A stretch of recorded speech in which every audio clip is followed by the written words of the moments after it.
Hey guys, it's Brandon again. So this video is a follow-up video to my visa video. I think that was last week, Tuesday. So a person reached out to me on Instagram and they heard the term cost basis and averaging.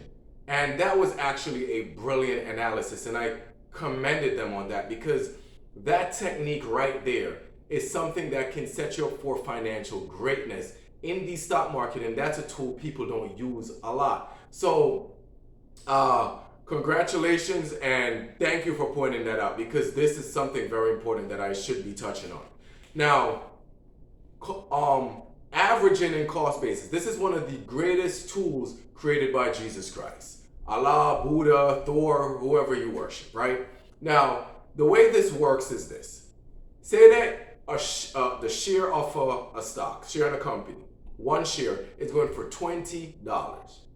And you take $20,000 out of the bank and bought 1,000 shares. So follow the math.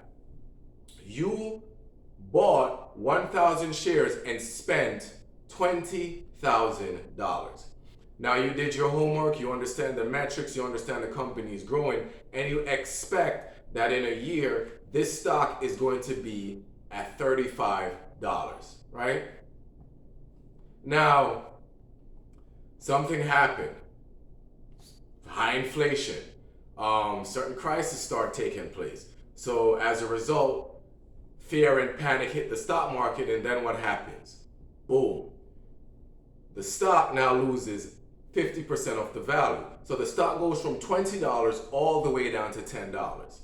Now, you're there sitting, stressing out, panicking, freaking out, but you understand the metric of the stock and you understand that the stock market has markets and cycles. So what you do, you go to the bank and you take $10,000 and then you buy another 1,000 shares of the same stock.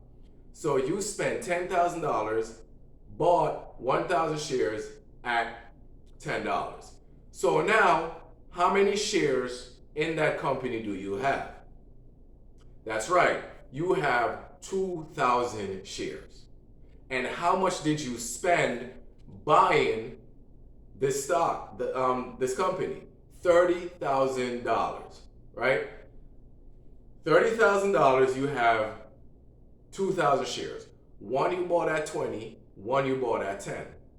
Now, you're like, my God, will this thing ever recover? Because, we all go through it, right? And it will. But you do your math. What is your cost basis? What is the average of the stock now? The average is $15.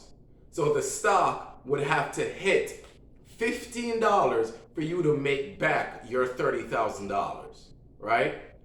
Now, the market clears up, things get better in the economy, inflation starts trending down, gas prices start going down, euphoria hits the market again, and we are into another bull run period. Now that stock goes from $15 all the way up to $35. Then you decide to sell.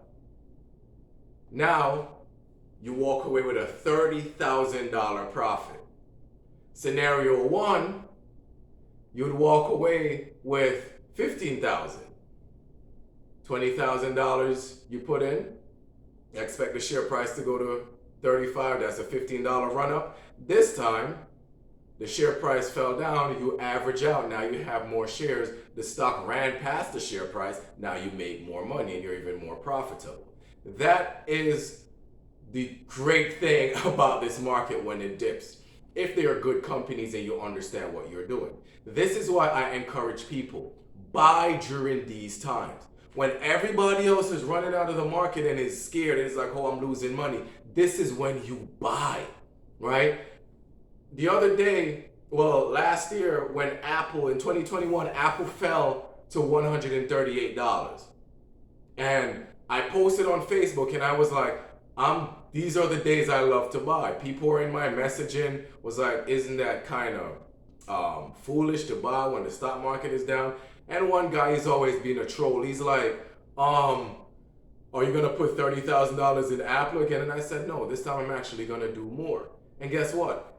Apple from that point, and I even went on here and told people, this is the time you buy Apple, and I mentioned it. Apple went from $138 all the way up to $182, but I got out at $175, right? I made so much money on that one play, it was crazy. Bear markets do not last. This is the American economy. These are the times in which you get rich. Bull markets, when everything is running up, it puts a few dollars in your pocket. But these are the markets that make you rich. This is when you have to overcome the psychological fear of seeing your money go down and keep buying. As long as they're good companies. And I cannot stress that enough. Are the companies continually producing? Are customers adopting this product? Things like that. Do your homework. Call the CEO if you have to. Set up appointments with the board members if you have to. I've done stuff like that. Talk to people. Find out what's going on, right? And have your conviction and you buy. Because once you have the low cost basis, the low average, a lot of shares, and the stocks start running up and you sell, it can change your entire life. And that is how I am wealthy. This is how you create continual wealth. Well, that's part of it, but this is one of the things. So in times of the down market, I cannot stress that enough, keep adding to your positions. This is why I'm an aggressive saver and I always have cash on hand for times like this. So guys, this is my video. Like, share, subscribe, and thank you for stopping by. Take care.